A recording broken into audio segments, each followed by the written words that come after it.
someone's past is coming back to haunt them, and it might be causing an ego death. We've got the Morrigan, righteous anger.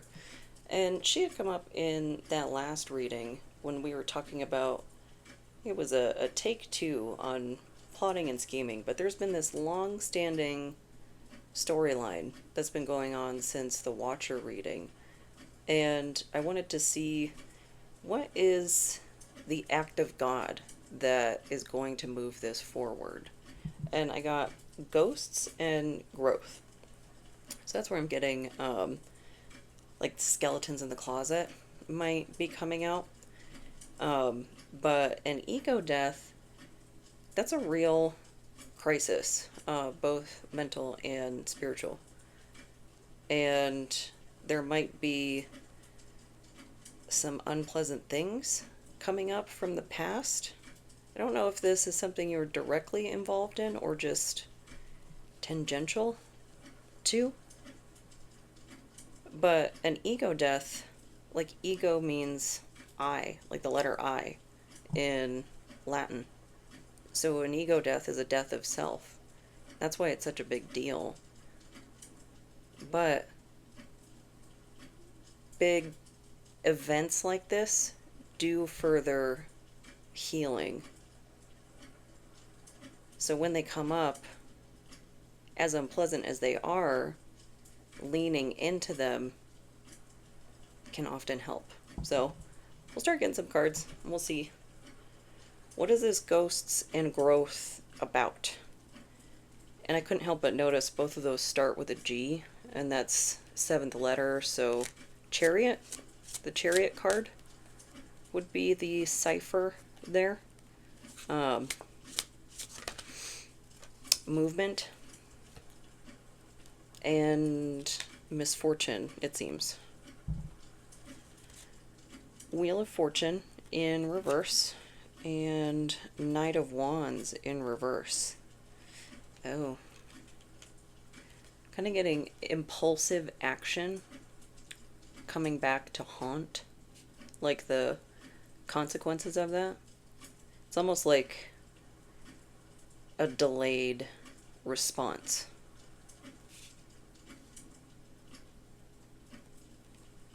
I'm trying to think of an example. It'd be like, because aren't some higher up positions, they'll fill them and then background checks and whatever will continue to trickle in, like the more intricate ones. And it's like 3 months into that process or whatever, after somebody has started, they found something that they weren't honest about on, that they needed to disclose on their background check, something like that.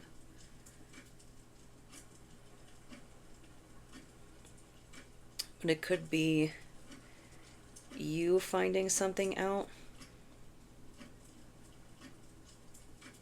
about you were affected by something. I'm not sure what that something is, but there's lots of crows in this growth card. So whatever is happening, I don't think it affects just one person.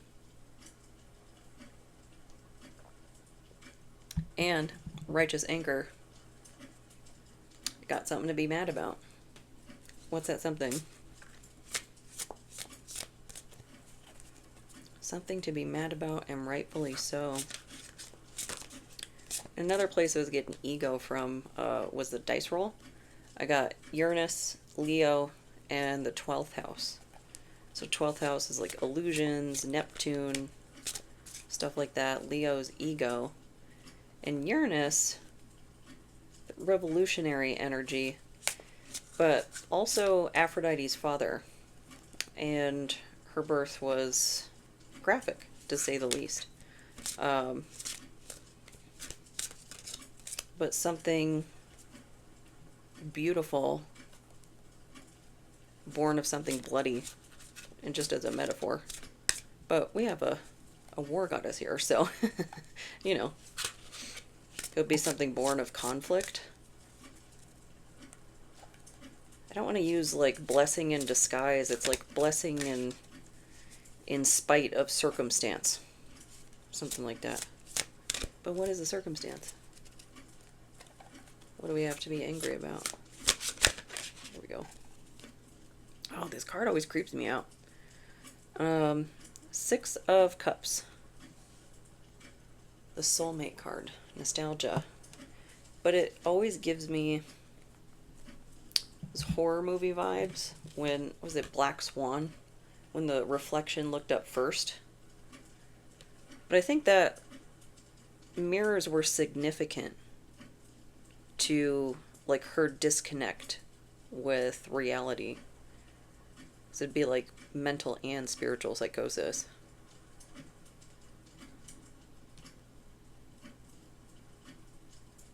Because an ego collapse, I mean, I can't emphasize enough that that is a real crisis. And when it's thrust upon you, when you're not ready for it, that's what I went through. It's kind of like having your face dragged along the ocean floor, and then spirit, the divine, whomever your respective higher power savior archetype is, picks you up out of the water and is like ready for more and throws you off of a cliff into the abyss, and down you go even further from what you were picked up from. It's like a false sense of hope that you're getting out of it. It's like a false summit. If you've ever climbed a mountain, like you think you're past it, you're not. Nope. Man, and that can be, that can take the wind out of you when you realize that is a false summit and not the real summit, and there is so much more to go, and you've already had your snacks. Oh man, makes for a long day for sure. But so what's the inflection point for this ego collapse? Oh, there's a maybe. Here we go. Isolation in reverse. I'm gonna get one more. Not being isolated. I mean, like, secrets coming out. Maybe a little more context. That's a lot more context. I just want one. Maybe there's a lot under the surface. Yeah, I'm just taking the bottom one. Oh, there were many.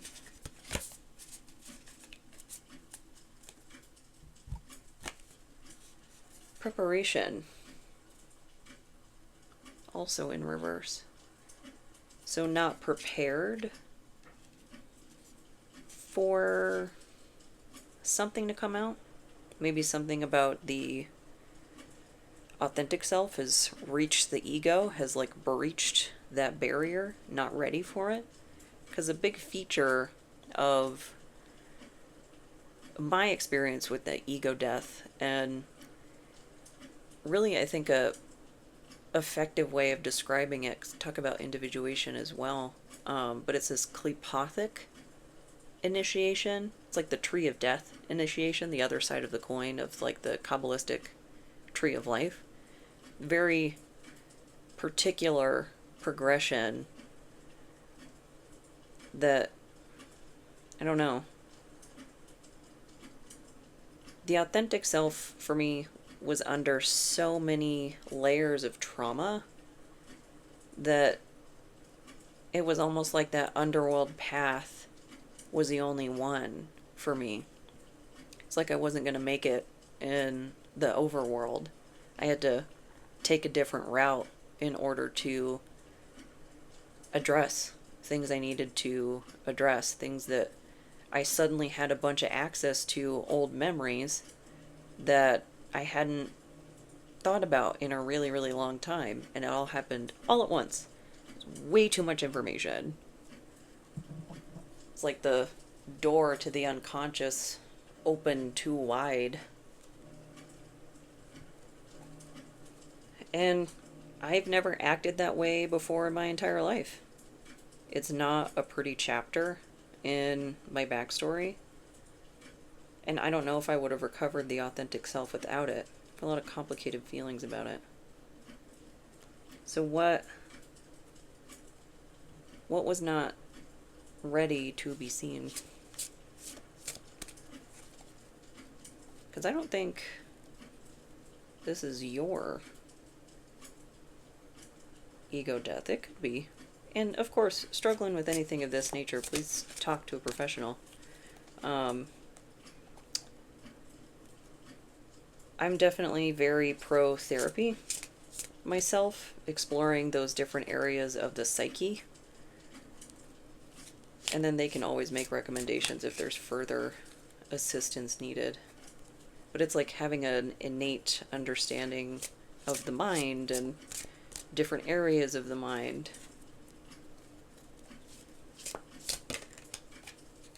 What do we have? 7 of Swords in reverse. This is like stealing being seen. And theft has been a theme in a couple of the recent readings since the Watcher one. But this one, this is interesting. This is the Murder of Crows tarot. And rather than stealing swords, they're stealing like a raccoon or a rat or something. A resource. It's not, doesn't have the same connotation, I guess, as stealing a sword. They're stealing food. Gonna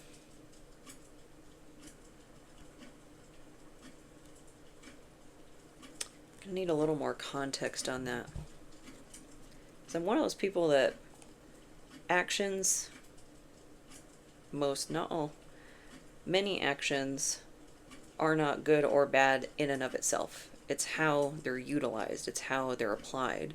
So if someone who, say, like, is working and for whatever reason they can't afford baby formula and they resort to stealing, I don't think that's wrong. They've been put into a situation where there's really no winning.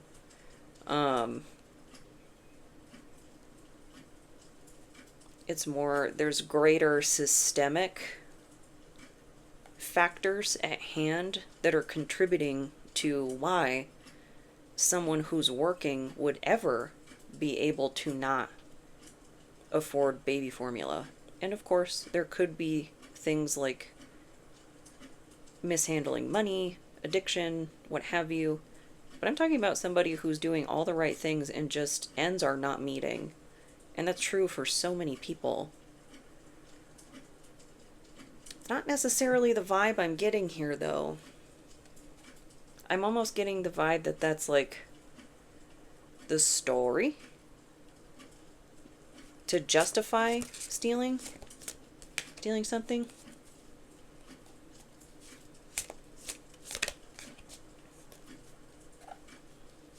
Let's see.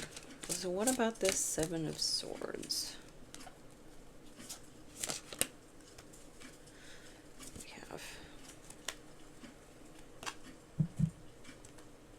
Oh, and I wanted to bring up my dream. I had 2 of Swords in reverse, a decision made, an Ace of Wands. So 2 aces, but this one's upright.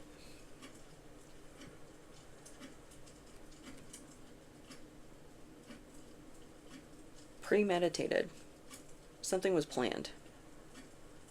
It wasn't an impulsive, like, I've tried to do everything I can and here I am at the last minute. I literally have to go steal baby formula right now to feed my kid. I've done everything else. No, this is more long-term than that. But the dream I had, I didn't get a ton of information from it. It just wasn't very long. It was very brief. And I was in this apartment with a guy I don't recognize. I don't know what his name is or who he was to me in this dream. But so we're in this apartment, which seemed like a high rise, and he kept looking for the key, but then like smiling and looking at me, and the keys were on the hook. But behind him, it's like where the front door would be. Like I had an innate feeling that that was a front door, but it was like a shadowy unknown, like another area, like a hallway. It went to somewhere else. It wasn't the front door.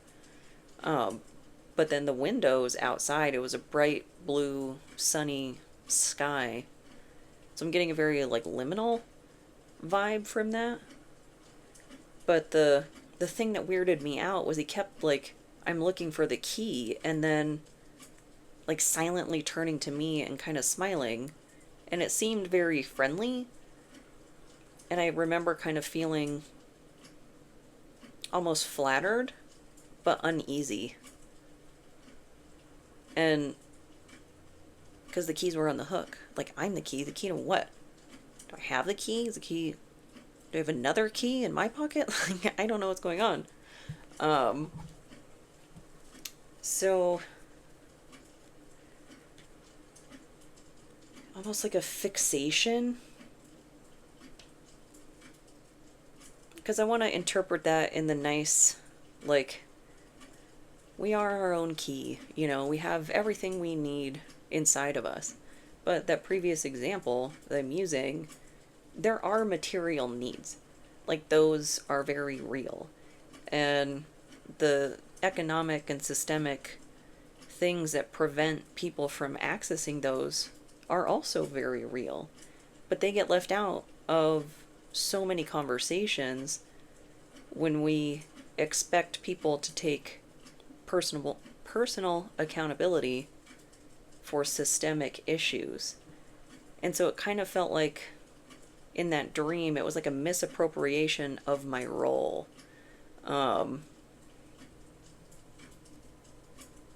don't know, like if somebody found a unicorn, like a real one, they'd like lock it up, you know, like they'd be so consumed by the sight of divinity, like that episode of Lucifer when he finds the wings, that they like can't function. They get hypnotized and they get totally fixated on this item of divinity. So I don't know.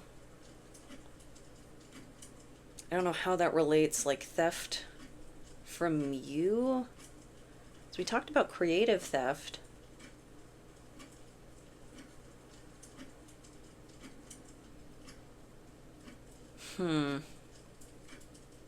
Maybe somebody that's like, I don't know, like I tell a lot of stories on here. Somebody that's stealing your stories, but now they're kind of convinced that they're theirs.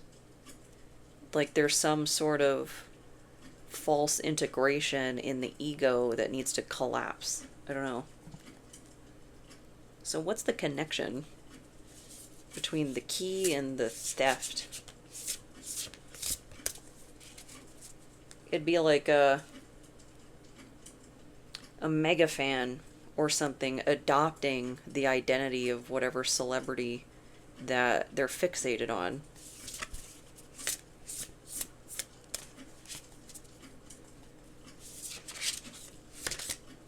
So maybe, there we go. Sideways. Abundance. Well, I mean, that could be what's being stolen. But it came out sideways. In progress abundance?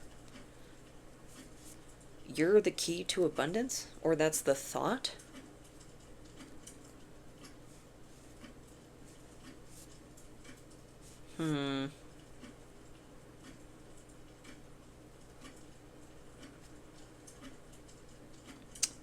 The Witcher's coming to mind. I'm kind of searching for an example. What's her bucket? Ciri? The blonde girl?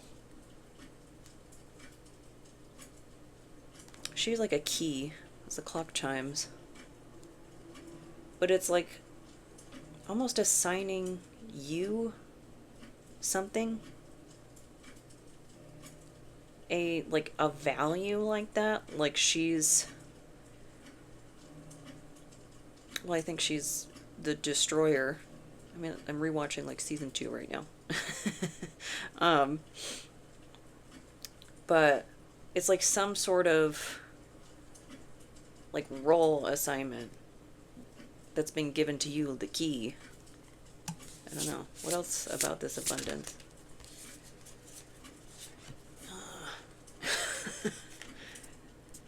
Commitment.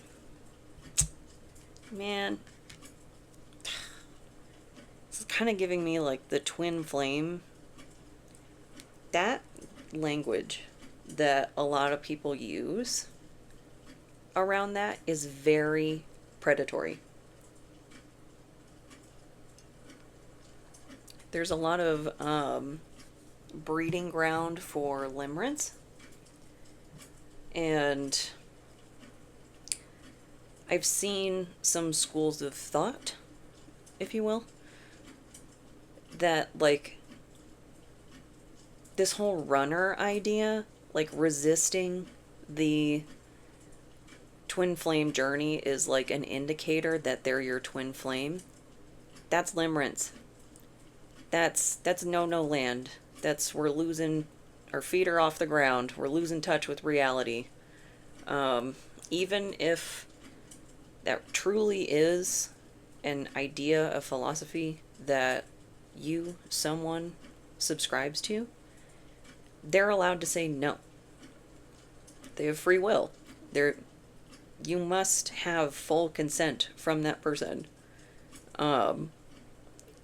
And if you don't have it, you don't have it. Waiting around for that isn't going to change anything. Even if you somehow discovered that you were the first beings of the universe, the first one that was created, and then were split in two and now have found each other, they're still allowed to say no. That's still their prerogative. If they say no, that's it. No discussion, no explanation. You're not owed a reason. People are allowed to say no. And a lot of people in this twin flame camp, if you will ascribe that label to celebrities. They don't even know you exist.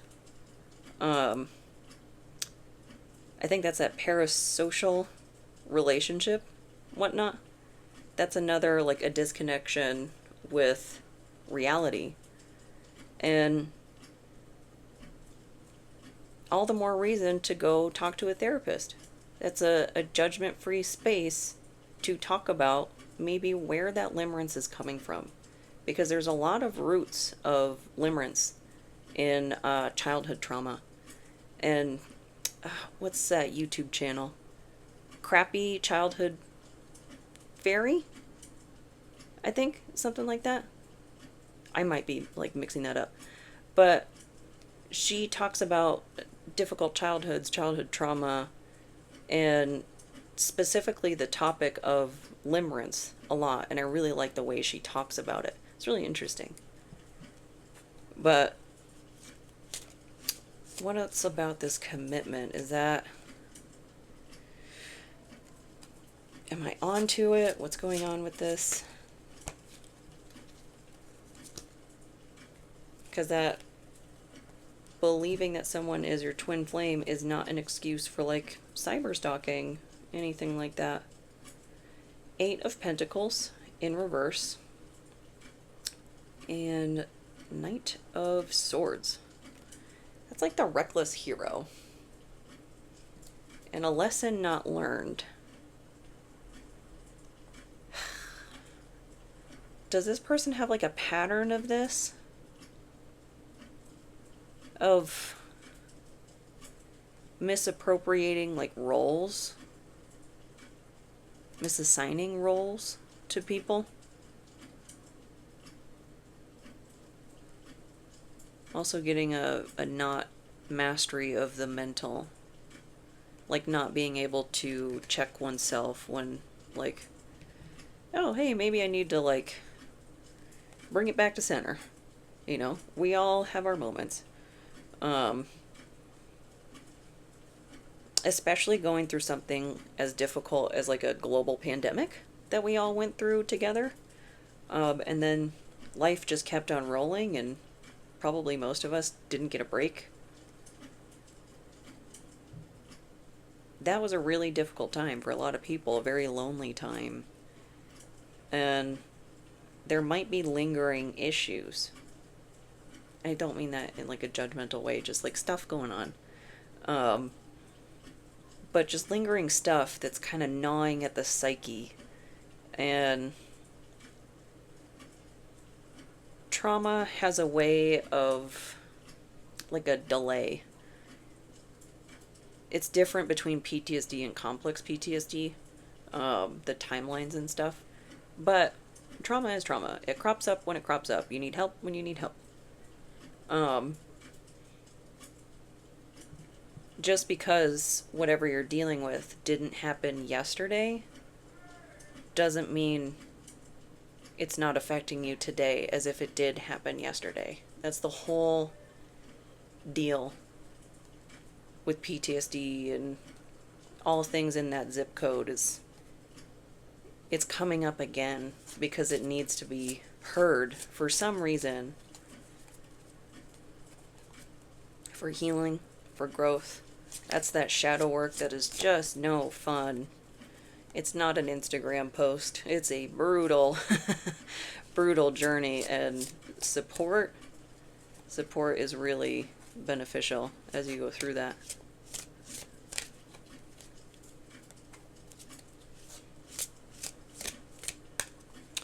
So what else about Eight of Pentacles and Knight of Swords? That also gives me the White Knight archetype too, like wanting to be someone's, like, knight in shining armor, like twin flame, something like that. And that's another thing a therapist can help kind of guide and explore. Why do I want to be in that role? Like, what is it about that that's got me kind of acting from shadow?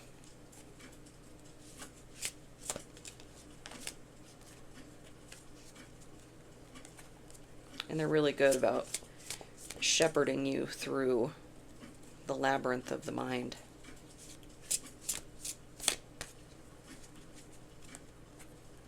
And I feel like it's actually easier to explore a lot of those traumatic memories. Just taking the bottom one. That looks like the star. Healing. But it's easier to explore a lot of those traumatic memories in the therapist's office because it's neutral, it's protected by HIPAA, there's no connection to any social circle, anything like that. It's actually a space that just gets to, it's almost like a liminal space, like in that dream. It's a space that exists on its own, in its own kind of cordoned off little world. But we have the star. Healing. A card of alchemy.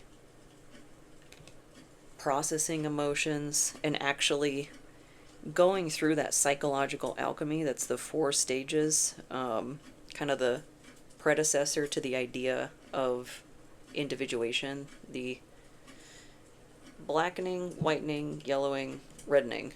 I don't remember what the fancy names are for those, but I remember the colors. My brain can only remember so much at a given time. But that's also another aspect of trauma work, is it's not just to be able to cope with the stress and things like that these cause, but actually getting down to the root of where they came from.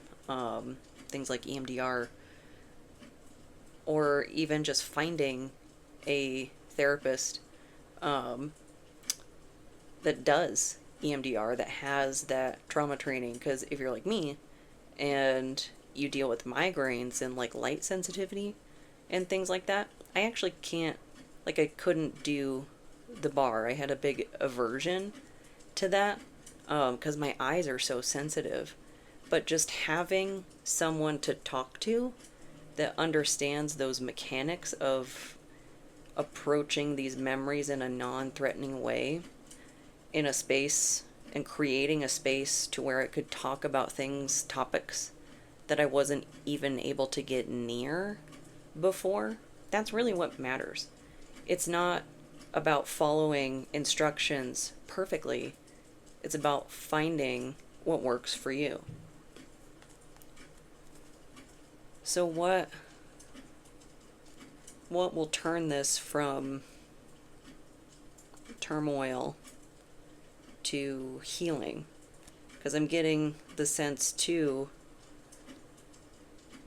that yes, there's this aspect of the trauma healing and recovery and things like that. There's also consequences. There's consequences for stealing. Even in my example of the baby formula, it's going to vary as to whom handles that, what their philosophical belief is on life, their worldview, and how that individual is handled, which I have feelings about. So what's the turning point here? Because consequences are learning. That's learning lessons, for sure.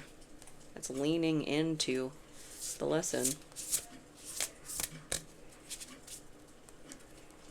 Or even, what are the consequences? Is that a better question? Maybe?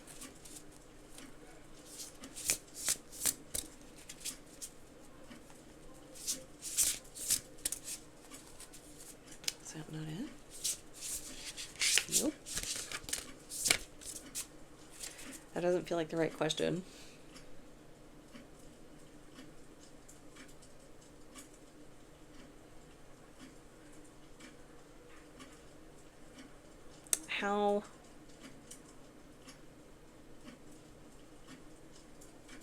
How will this impact us,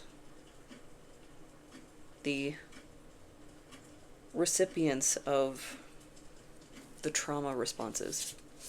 Because even though there's trauma behind things,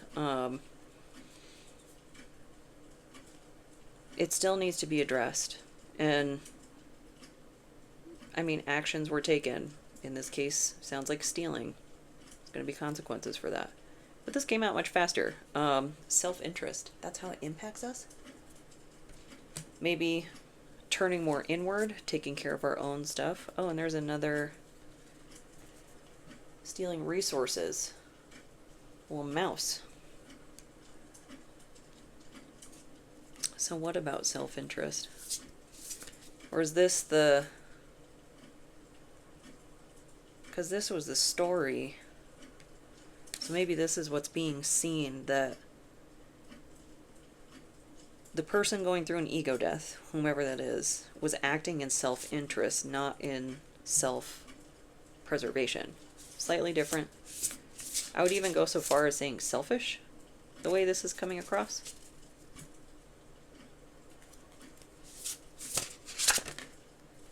Community. Acting with self-interest in a community. Kind of almost getting like a disregard for the community.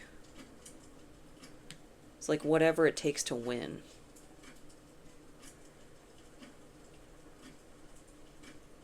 It'd be like...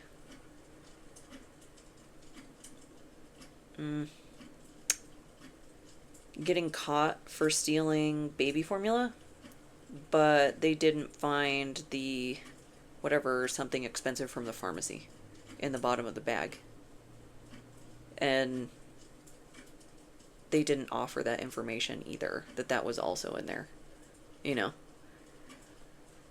So it's like, even when caught, even when given the opportunity to do the right thing, that wasn't done. And trauma is not an excuse for that. Might be a reason, might be the why behind it, but you still did it. So what else about this community and self-interest? It's like taking resources from the community unnecessarily. What else about that? I need like a jumping off point.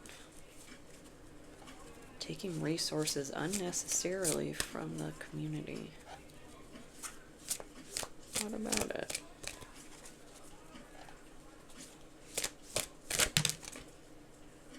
What's this? 3 of Wands. It was kind of sideways. I think leaning more towards reverse. A journey. It's like pondering the orb.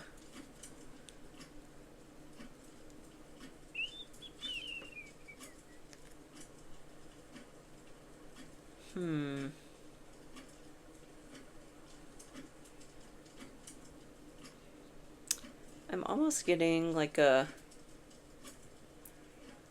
doubling down vibe.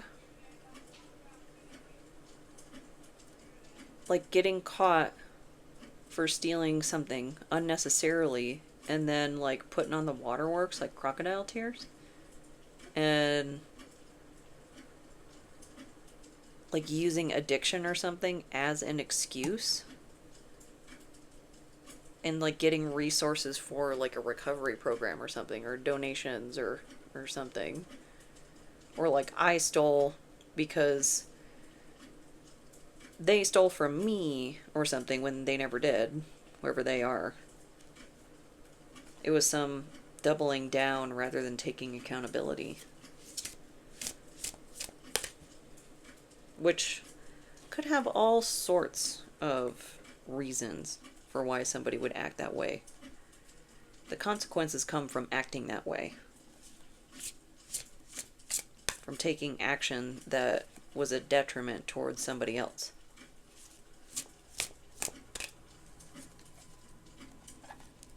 So maybe that's what's coming to the surface. Stole from a lot of people then, in that case. So not only the original person, but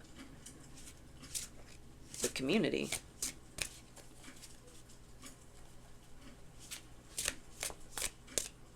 So what about this 3 of Wands? Oh, nope.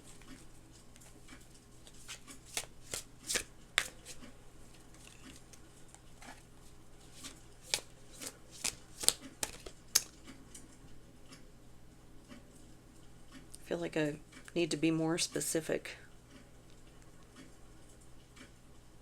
3 of Wands. What was this journey about? Or what was behind the doubling down? It was on the brochure. Nope. Queen of Wands. Eat, drink, and be merry.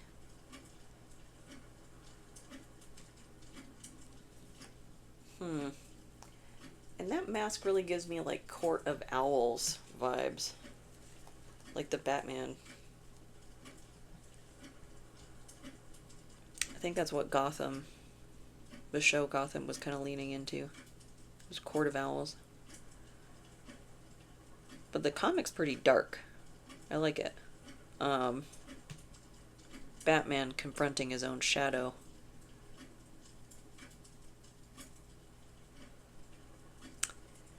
I'm almost getting like an imposter vibe from this, though. Like a full-on ruse.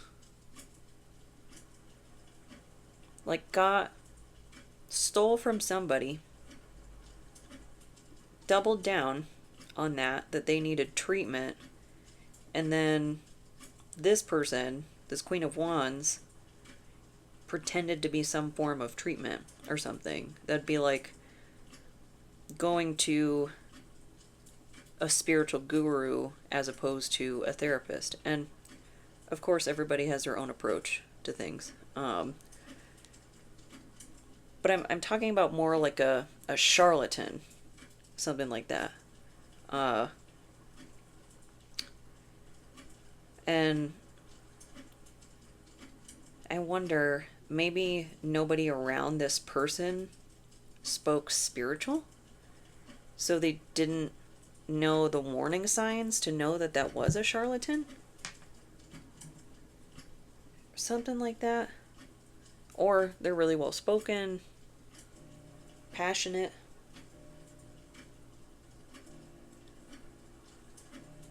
But it's like layers upon layers upon layers of stealing.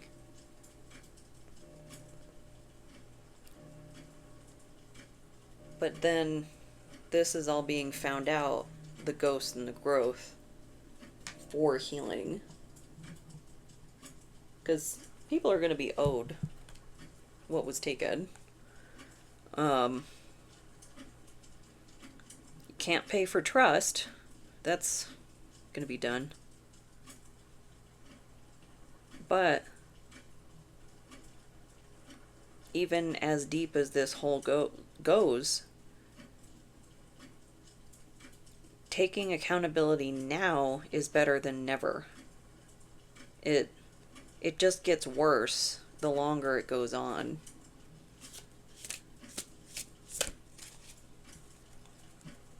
Or maybe this person even got conned. You know, there's all sorts of like schemy scams. Tried the spiritual guru approach rather than the more typical route. Because that first example would be very calculated, very intricate. But them getting conned by somebody else, that even could be a layer of their lesson, like them getting stolen from. Not that I'm advocating for that, you know. Eye for an eye, whole world goes blind.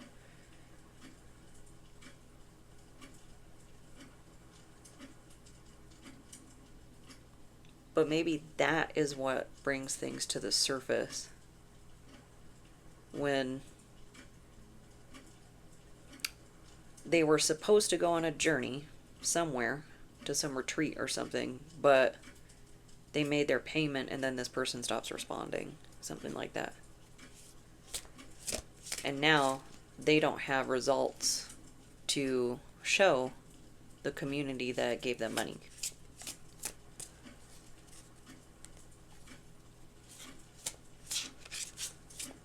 And then maybe somebody will look into it, like double check their work and go, oh my god, this is like what got you?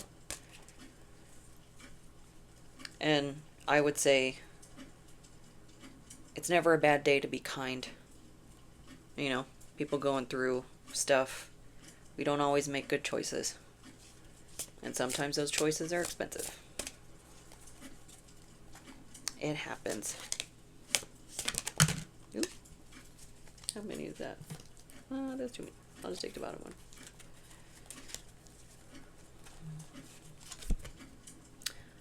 Four of Cups. Apathy. Yeah, they might be feeling a little down on themselves. Especially after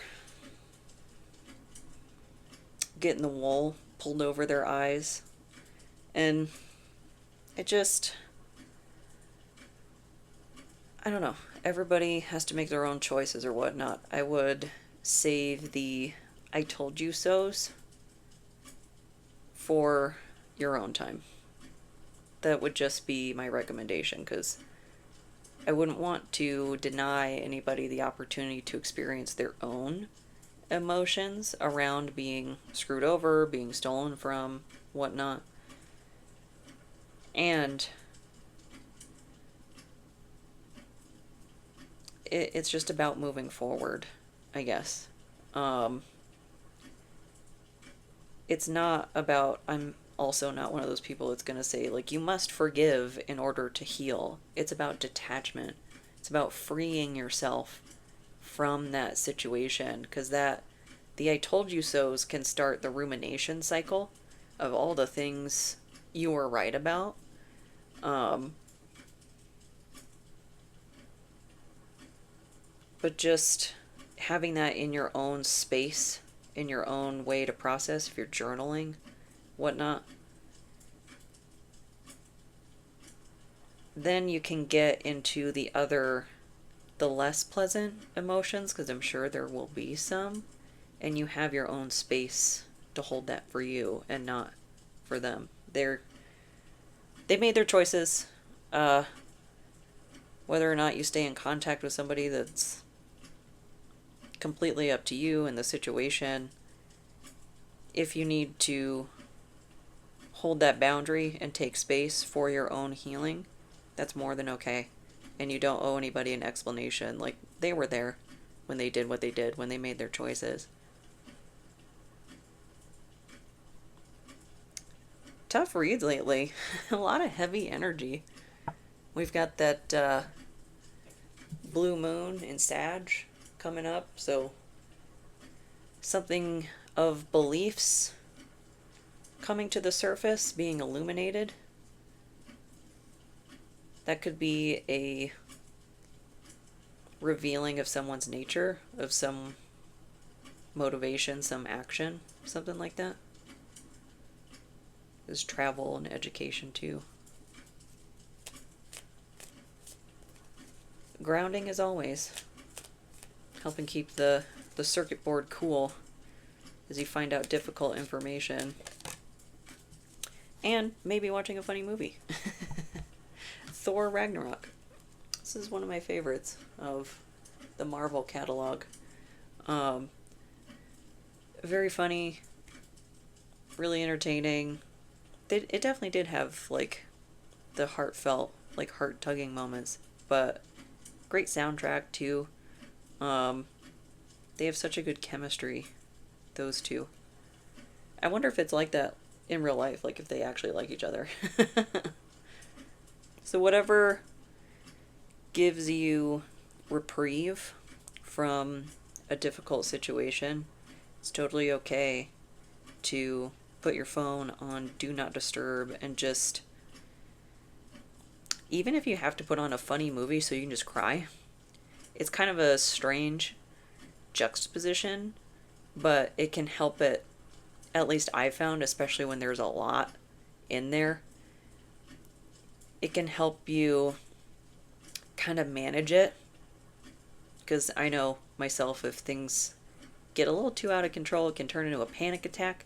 But I want to have that space to actually have my emotions.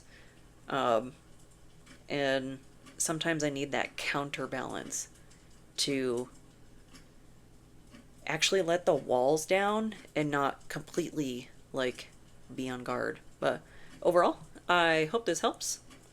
Another one where I hope it doesn't resonate, but if you're going through something difficult like this, I hope you're getting the support that you need, and we'll see you next time.